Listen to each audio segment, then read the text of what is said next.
How was the party last night? Did you get drunk? I'll be honest, okay? So, it was probably what you'd expect. I didn't get blind drunk, right? But probably had more than my fair share, if you know what I mean. I've been there before. Feeling it today, yeah? Yes.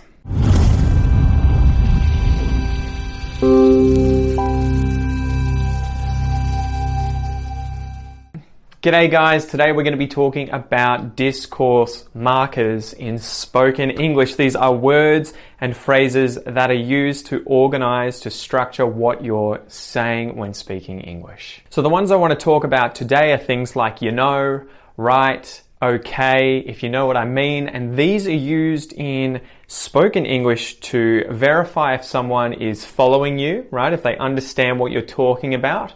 It could also be if they agree with you on a topic.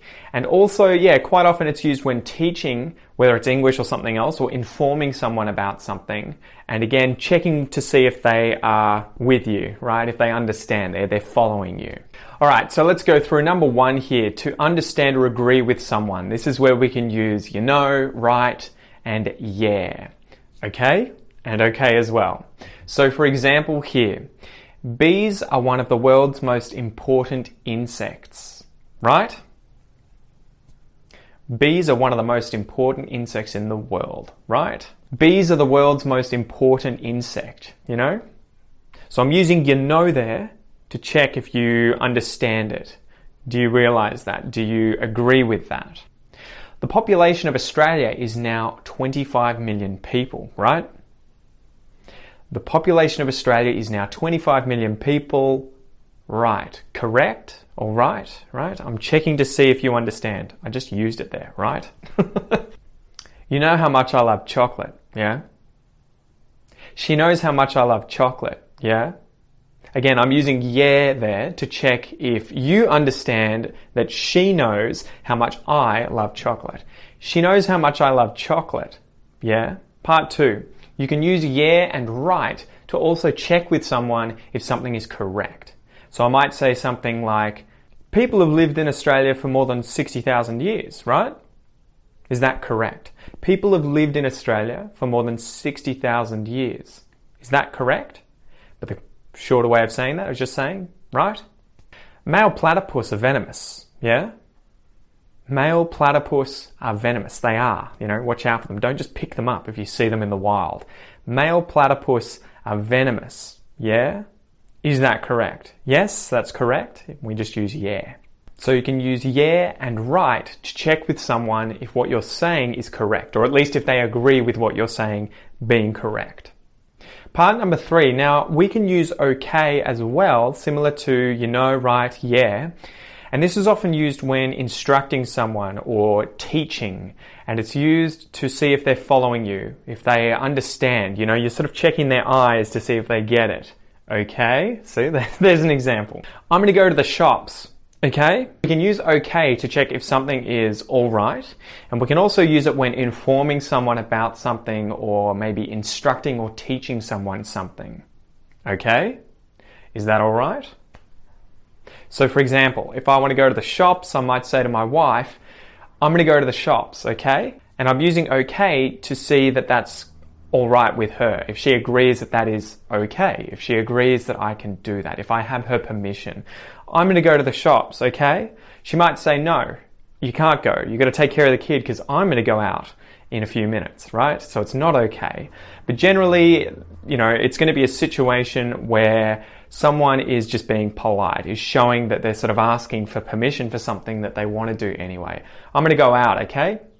All right? Is that okay? Is that all right? I'm going to go out, okay? Another one might be, for instance, if you're a teacher and you're going to instruct someone about something. Today we're going to be talking about marsupials from Australia, okay? Again, it's sort of rhetorical. You're not asking for the student's permission, like, is it okay that we talk about this subject?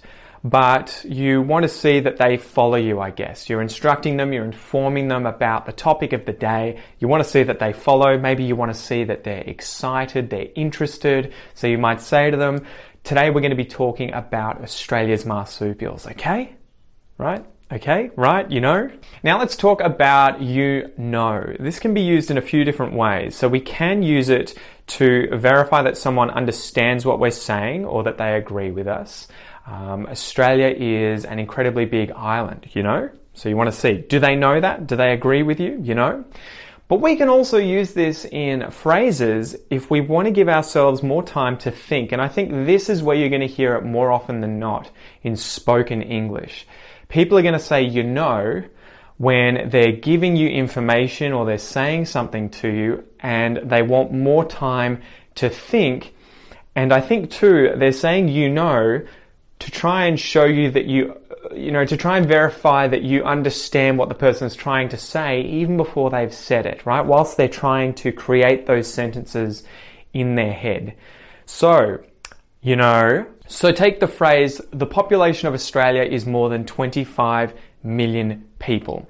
If I was spontaneously saying that phrase, it wasn't planned like it is at the moment, I might be thinking of the phrase, so the population of Australia is, and then when I have to think about the number, I might say, you know, and then the number. So I might say, the population of Australia is, 25 million people. So I'm giving myself time to think. Now, the interesting thing here is you can put you know anywhere in these sentences to give yourself time to think. So you could say the population of Australia, you know, is 25 million people. The population of Australia is 25 million, people. The population, of Australia is 25 million people. So you can insert it anywhere there that you need time to think. And again, this is spontaneous spoken English. It's not where you're reading something out word for word. It is where you need time to think about the sentences that you're creating on the spot, spontaneously, and that's why you're using you know. It's kind of like or are, but also that you're trying to get the person to show that they understand what you're talking about, that they agree with you, that they're following what you're saying, you know? Now, the last little bit here that I want to talk about is the phrase, if you know what I mean. And this can be contracted down to, you know what I mean, and then even further to, you know. If you know what I mean, you know what I mean, and you know. Okay? And this is used to check if someone understands you, but it's usually used to see if they understand what you're trying to subtly refer to, what you're trying to say without explicitly saying it.